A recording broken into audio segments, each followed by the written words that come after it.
മൂന്നാം നരേന്ദ്രമോദി സർക്കാരിന്റെ സത്യപ്രതിജ്ഞ സംബന്ധിച്ചുള്ള വാർത്തയിലേക്കാണ് പോകുന്നത്. തലസ്ഥാനത്തേക്കാണ് ഇത് സംബന്ധിച്ചുള്ള വിവരങ്ങൾ തേടാൻ നമ്മൾ ആദ്യം തന്നെ പോകുന്നത്. ഇന്ന് സത്യപ്രതിജ്ഞ ചെയ്ത് അധികാരമേൽക്കുകയാണ് മൂന്നാം നരേന്ദ്രമോദി സർക്കാർ. സത്യപ്രതിജ്ഞ ചടങ്ങിൽ ബംഗ്ലാദേശ് പ്രധാനമന്ത്രി, മാലദ്വീപ് പ്രസിഡന്റ്, ശ്രീലങ്കൻ പ്രസിഡന്റ് തുടങ്ങിയവരും പങ്കെടുക്കും. അതേസമയം വകുപ്പ് വിഭജനം സംബന്ധിച്ച് ഇപ്പോഴും ബിജെപിക്കുള്ളിൽ ആശയക്കുഴപ്പവും തുടരുകയാണ്. ഇതിന്റെ വിവരങ്ങളുമായി വിഷ്ണുവാണ് ആദ്യം തന്നെ ചേരുന്നത്. Vishnu, good morning. ഇന്ന് സത്യപ്രതിജ്ഞ ചടങ്ങ് നടക്കാൻ പോവുകയാണ്. ആശയക്കുഴപ്പങ്ങൾക്കും തർക്കങ്ങൾക്കും ഒക്കെ ഇടയിൽ ഈ സത്യപ്രതിജ്ഞ ചടങ്ങ് നടക്കാൻ പോകുന്നു. അതിഥികളെയൊക്കെ വിളിച്ചു കഴിഞ്ഞിട്ടുണ്ട്. പ്രധാനപ്പെട്ട ആളുകളൊക്കെയും എത്തുന്നുണ്ട്. അവിടെയും പക്ഷേ ചില പ്രശ്നങ്ങളും വിമർശനങ്ങളും ഒക്കെ ഉയരുന്ന ഒരു സാഹചര്യം നമുക്ക് കാണാൻ കഴിയുന്നുണ്ട്. എന്താണ് ഇത് സംബന്ധിച്ചുള്ള കൂടുതൽ വിവരങ്ങൾ? ഗുഡ് മോർണിംഗ് പ്രിയ. എന്തായാലും ഇന്ന് വൈകിട്ട് 7:15 കൂടിയാണ് നരേന്ദ്രമോദി മൂന്നാമതും ഇന്ത്യയുടെ പ്രധാനമന്ത്രിയെ സത്യപ്രതിജ്ഞ ചെയ്യുക. ഇതിനോടനുബന്ധിച്ച് വലിയ തരത്തിലുള്ള ആഘോഷ പരിപാടികൾ തന്നെയാണ് BJP പ്ലാൻ ചെയ്യുന്നത്. നിലവിൽ വൈകിട്ട് 6 മണിയോടുകൂടി തന്നെ ചടങ്ങുകൾ ആരംഭിക്കുമെന്നാണ് അറിയിച്ചിരിക്കുന്നത്. നിലവിൽ ഈ ഒരു ചടങ്ങിലേക്ക് പോകുമ്പോൾ വലിയ തരത്തിലുള്ള സുരക്ഷാ ക്രമീകരണങ്ങളും രാജ്യതലസ്ഥാനത്ത് ഏർപ്പെടുത്തിയിട്ടുണ്ട്. പ്രത്യേകിച്ച് രാഷ്ട്രപതി ഭവൻ, കർത്തവ്യ പഥ്, ഈ മേഖലകളിലൊക്കെ നോ ഫ്ലൈയിങ് സോണായിട്ട് പ്രഖ്യാപിക്കുകയും വലിയ തരത്തിലുള്ള സുരക്ഷാ ക്രമീകരണങ്ങളൊക്കെ ഏർപ്പെടുത്തിയിട്ടുണ്ട്. എന്തായാലും ഇത്തരത്തിൽ മൂന്നാമതും നരേന്ദ്രമോദി അധികാരത്തിലേക്ക് പോകുമ്പോൾ അത് BJP സംബന്ധിച്ച് വലിയ തലത്തിലൊരു ആഘോഷം തന്നെയാണ്. പക്ഷേ നിലവിലത്തെ സാഹചര്യത്തിൽ ഈ ഒരു സർക്കാർ രൂപീകരണം BJP സംബന്ധിച്ച് വലിയ കീറാമുട്ടിയെ തന്നെയാണ് നിൽക്കുന്നത്. കാരണം മന്ത്രിസഭ വകുപ്പ് വിഭജനം അത് BJPക്ക് കൃത്യമായി നടത്താൻ കഴിയുന്നില്ല എന്നതാണ് പുറത്തുവരുന്ന റിപ്പോർട്ടുകൾ. ഇപ്പോഴത്തെ ഒരു സാഹചര്യത്തിലും പല വകുപ്പുകൾ സംബന്ധിച്ചും അനിശ്ചിതത്വം നിലനിൽക്കുകയാണ്. പ്രത്യേകിച്ച് BJP സംബന്ധിച്ച് സുപ്രധാന വകുപ്പുകളായിട്ടുള്ള ആഭ്യന്തരം, ധനകാര്യം, ഇതൊന്നും തന്നെ സഖ്യകക്ഷികൾക്ക് വിട്ടുകൊടുക്കാൻ ഇപ്പോഴും തയ്യാറാകുന്നില്ല. പക്ഷേ നിലവിൽ ഈ ഒരു പ്രധാനപ്പെട്ട വകുപ്പുകൾ വേണം എന്ന നിലപാടിൽ തന്നെയാണ് ചന്ദ്രബാബു നായിഡു ആയാലും നിതീഷ് കുമാർ ആയാലും ഉള്ളത്. എന്തായാലും കഴിഞ്ഞ ദിവസം വലിയ മാരത്തൺ ചർച്ചകളൊക്കെ തന്നെ ദില്ലിയിൽ നടന്നിരുന്നു. ആ ചർച്ചകളിൽ ഏറെക്കുറെ വിട്ടുവീഴ്ചകളിലേക്ക് പോകാമെന്നൊരു നിലപാടിലേക്കാണ് BJP എത്തി നിൽക്കുന്നത്. അതിൻ്റെ അടിസ്ഥാനത്തിൽ JDUവിനും TDPക്കും 3 ക്യാബിനറ്റ് പദവികൾ നൽകാനായിട്ട് ഒരു തീരുമാനമാണ് കൈക്കൊള്ളുന്നത്. മറ്റ് സഖ്യകക്ഷികൾക്കും സമാനമായിട്ടുള്ള രീതിയിൽ ഒരു മന്ത്രിസ്ഥാനങ്ങൾ നൽകാനായിട്ടുള്ള തീരുമാനം കൂടി ഉണ്ടായിട്ടുണ്ട്. നിതിൻ ഗഡ്കരിക്ക് ഇത്തരത്തിൽ മന്ത്രിസ്ഥാനം ഉണ്ടാകും. അതോടൊപ്പം തന്നെ NCP നേതാവ് പ്രഫുൽ പട്ടേലിനും ഒരു മന്ത്രിസ്ഥാനം നൽകാനായിട്ടുള്ള തീരുമാനം കഴിഞ്ഞ ദിവസം തന്നെ കൈക്കൊണ്ടിരുന്നു. നേരത്തെ NCP പിളർന്ന ഇത്തരത്തിൽ പ്രഫുൽ പട്ടേൽ BJPക്കൊപ്പം ചേർന്നതാണ്. അപ്പോൾ അദ്ദേഹത്തിന് ഒരു മന്ത്രിസ്ഥാനം നൽകുക എന്നതാണ് തീരുമാനം. RLD നേതാവ് ജയന്ത് ചൗധരി, അപ്നാദൾ നേതാവ് അനുപ്രിയ പട്ടേൽ, ഇത്തരം ആളുകൾക്ക് കൂടി മന്ത്രിസ്ഥാനം ഉണ്ടാകും എന്നതാണ് ഒരു ഫോർമുലയായിട്ട് BJP മുന്നോട്ട് വയ്ക്കുന്നത്. പിന്നീടുള്ളത് ജിതിൻ റാം മാഞ്ചി, ചിരാഗ് പാസ്വാൻ, ഇവർക്കും ഓരോ മന്ത്രിസ്ഥാനങ്ങൾ നൽകാനായിട്ടാണ് ഒരു തീരുമാനം BJPയിൽ നിന്ന് ഉണ്ടാകുന്നത്. BJDയിൽ നിന്ന് BJPയിലെത്തിയ ഭർതൃഹരി മെഹ്താബ്, അതോടൊപ്പം തന്നെ ഒഡീഷയിലെ വനിതാ നേതാവ് അപരാജിത സാരംഗി, ഇവർക്കൊക്കെ തന്നെ മന്ത്രിസ്ഥാനം പരിഗണനയിലുണ്ട് എന്നതാണ് നമുക്ക് മനസ്സിലാക്കാൻ കഴിയുന്നത്. എന്തായാലും ഇന്ന് ഏറെക്കുറെ ഒരു അന്തിമ ചിത്രം നമുക്ക് മുന്നിൽ തെളിയുകയും ചെയ്യും. അതേസമയം നേരത്തെ ഞാൻ പറഞ്ഞതുപോലെ BJP ഇത്രത്തോളം വലിയൊരു ആഘോഷമൊക്കെ ആക്കുന്നുണ്ട്. അതിൽ മന്ത്രിസഭ വിഭജനം സംബന്ധിച്ചുള്ള പ്രശ്നങ്ങൾ BJPക്കകത്ത് നിലനിൽക്കുന്നുണ്ട്. ഇതിനു പുറമെ മറ്റൊരു പ്രശ്നം അല്ലെങ്കിൽ ചർച്ച BJPക്കകത്ത് നടക്കുന്നത്, നിലവിൽ BJP ദേശീയ അധ്യക്ഷനായിട്ടുള്ള JP നദ്ദയെ ഒരു മന്ത്രിസഭയിൽ കൊണ്ടുവരാനായിട്ടൊരു തീരുമാനം BJPക്കകത്തുനിന്നുണ്ടാകുന്നുണ്ട്. അങ്ങനെയെങ്കിൽ അതായത് JP നദ്ദ മന്ത്രി സ്ഥാനത്തേക്ക് വന്നു കഴിഞ്ഞാൽ സ്വാഭാവികമായിട്ടും അധ്യക്ഷ സ്ഥാനത്തേക്ക് വരുമെന്നുള്ളൊരു ചർച്ച BJPക്കകത്ത് ഇതിനോടകം തന്നെ ആരംഭിച്ചിട്ടുണ്ട്. കഴിഞ്ഞ മോദി സർക്കാർ, അതായത് 2ാം മോദി സർക്കാരിൽ അമിത്ഷാ ഈ ഒരു അധ്യക്ഷ സ്ഥാനം ഒഴിഞ്ഞുകൊണ്ട് മന്ത്രിസ്ഥാനത്തേക്ക് വന്ന സാഹചര്യത്തിലായിരുന്നു JP നദ്ദ BJPയുടെ ദേശീയ അധ്യക്ഷനാകുന്ന സാഹചര്യം ഉണ്ടാകുന്നത്. എന്തായാലും നിലവിൽ അതുപോലെ തന്നെ JP നദ്ദ മന്ത്രിസഭയിലേക്ക് വരുമ്പോൾ JP നദ്ദയ്ക്ക് പകരം ആര് ഇത്തരത്തിൽ BJPയുടെ അധ്യക്ഷനാകും എന്ന കാര്യത്തിലും ഇപ്പോഴും ചർച്ചകൾ തുടരുകയാണ്. പ്രിയ.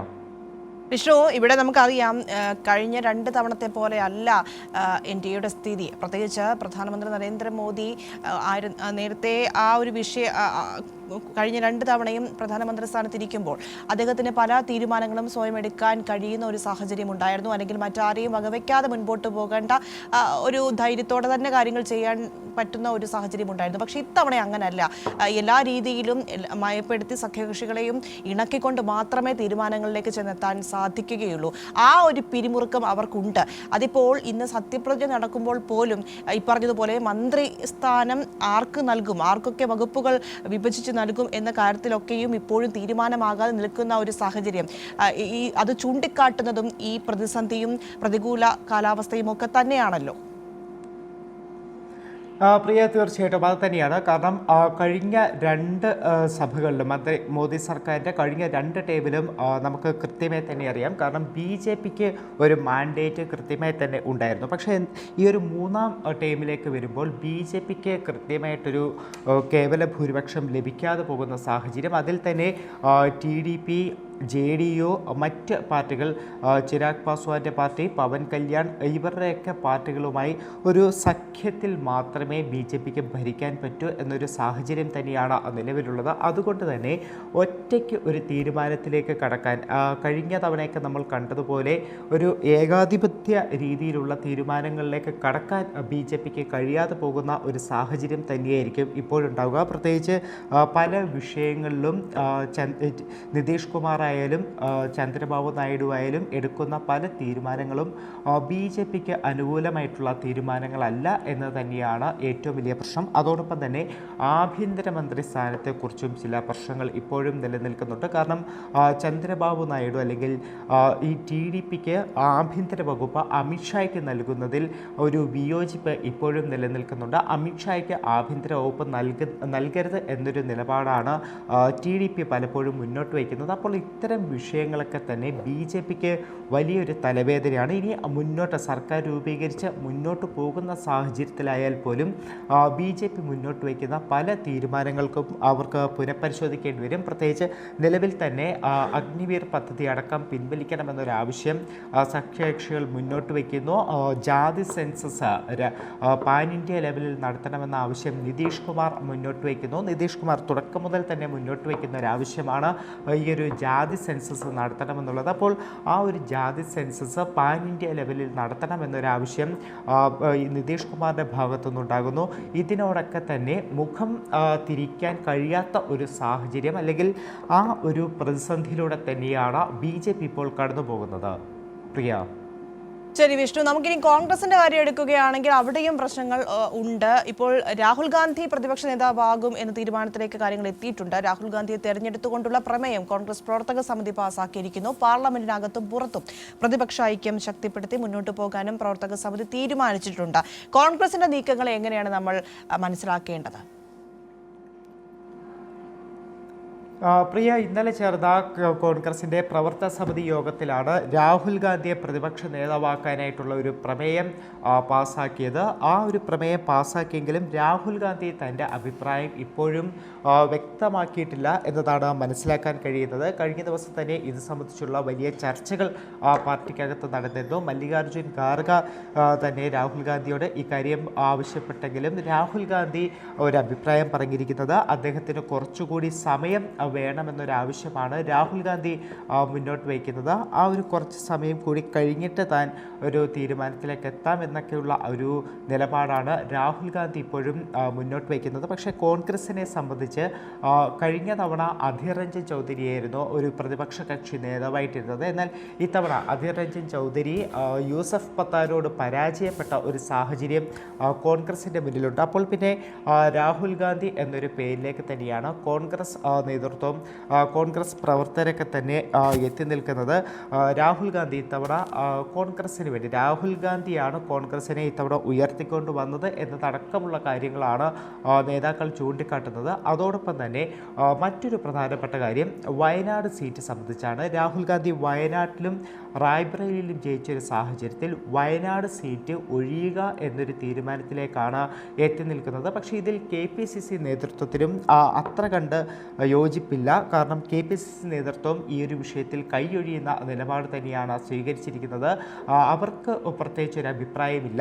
ദേശീയ നേതൃത്വം അഭിപ്രായം, അവരുടെ ഒരു തീരുമാനം എന്താണ് എന്ന് വെച്ച് കഴിഞ്ഞാൽ എടുത്താൽ മതി എന്നൊരു നിലയിലേക്കാണ് KPCC എത്തി നിൽക്കുന്നത്. കാരണം രാഹുൽ ഗാന്ധി കഴിഞ്ഞ തവണ അമേഠിയിൽ നിന്ന് തോറ്റപ്പോഴും വയനാട് രാഹുൽ ഗാന്ധിയെ ജയിപ്പിക്കുന്ന സാഹചര്യമുണ്ടായിരുന്നു. ഇത്തവണയും വയനാട്ടിൽ നിന്ന് ജയിക്കുന്നു. പക്ഷേ ആ ഒരു വയനാട് രാഹുൽ ഗാന്ധി കൈവിട്ട് കഴിയുമ്പോൾ വയനാട്ടിലെ വോട്ടർമാരെ ഈ ഒരു ഉപതെരഞ്ഞെടുപ്പിൽ എന്ത് പറഞ്ഞ് നേരിടുമെന്നതടക്കമുള്ള വിഷയമാണ് സംസ്ഥാന നേതൃത്വത്തിൻ്റെ മുന്നിലുള്ളത്. പ്രിയ, ഈ സത്യപ്രതിജ്ഞാ ചടങ്ങുമായി ബന്ധപ്പെട്ടും ചില ആരോപണങ്ങൾ കോൺഗ്രസ് മുന്നോട്ട് വയ്ക്കുന്നുണ്ടല്ലോ. പ്രധാനപ്പെട്ട നേതാക്കളെയൊക്കെ ഒഴിവാക്കിക്കൊണ്ടാണ് ഈ ചടങ്ങ് നടത്തുന്നത് എന്നാണ് നേതാക്കൾ പറയുന്നത്. ഇതിൻ്റെ ഒരു വാസ്തവം എന്താണ്?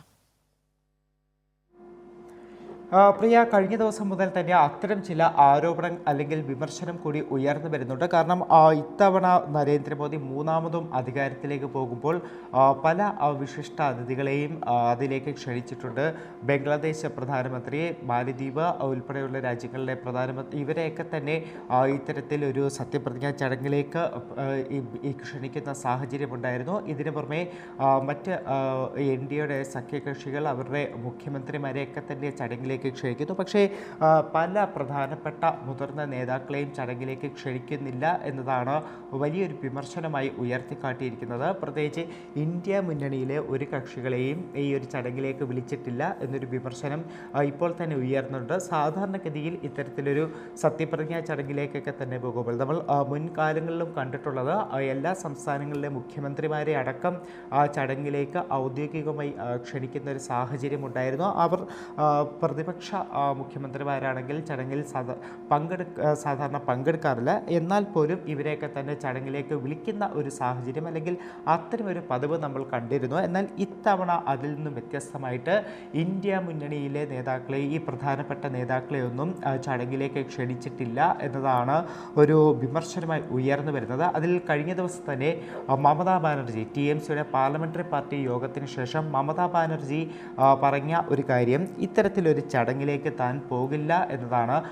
കാരണം ഭരണഘടനയെ സംരക്ഷിക്കാനായിട്ടാണ് നമ്മൾ നിലനിൽക്കുന്നത്. അതുകൊണ്ട് തന്നെ നരേന്ദ്രമോദി അധികാരമേൽക്കുന്ന ചടങ്ങിലേക്ക് താൻ പോകില്ല, ക്ഷണിച്ചാലും പോകില്ല എന്നൊരു കാര്യം കഴിഞ്ഞ ദിവസം തന്നെ മമതാ ബാനർജി പറഞ്ഞിരുന്നു. അതോടൊപ്പം തന്നെ മമതാ ബാനർജി ഉന്നയിച്ച മറ്റൊരു വിഷയമെന്ന് പറയുന്നത് ഈ പ്രതിപക്ഷ മുന്നണി സർക്കാരുണ്ടാക്കാനുള്ള ശ്രമങ്ങൾ അവസാനിപ്പിക്കില്ല എന്നതാണ്. കാരണം ഈ ഒരു സഖ്യ കക്ഷി സർക്കാർ BJP, JDU, TDP ഇവരെല്ലാം ചേർന്നുകൊണ്ടുള്ള ഒരു സഖ്യകക്ഷി സർക്കാർ അധികകാലം മുന്നോട്ട് പോകില്ല. അതുകൊണ്ട് തന്നെ ഒരു സർക്കാർ ഉണ്ടാക്കാനുള്ള ശ്രമം ഇന്ത്യ മുന്നണിയുടെ ഭാഗത്തുനിന്ന് അല്ലെങ്കിൽ പ്രതിപക്ഷ മുന്നണിയുടെ ഭാഗത്തുനിന്ന് ഉണ്ടാകുമെന്നൊരു അഭിപ്രായം കഴിഞ്ഞ ദിവസം മമതാ ബാനർജിയും പറഞ്ഞിരുന്നു. എന്തായാലും ഇത്തരത്തിൽ തുടക്കത്തിൽ നമ്മൾ സൂചിപ്പിച്ച പോലെ മൂന്നാമതും അധികാരമേൽക്കുന്നത് വലിയ തലത്തിലുള്ള ആഘോഷങ്ങളിലേക്ക് BJP പോകുമ്പോഴും ഈ രാജ്യത്തെ പ്രധാനപ്പെട്ട നേതാക്കളെ അടക്കം ആ ചടങ്ങിലേക്ക് ക്ഷണിച്ചില്ല എന്ന തലത്തിൽ വലിയ ഒരു വിമർശനം അല്ലെങ്കിൽ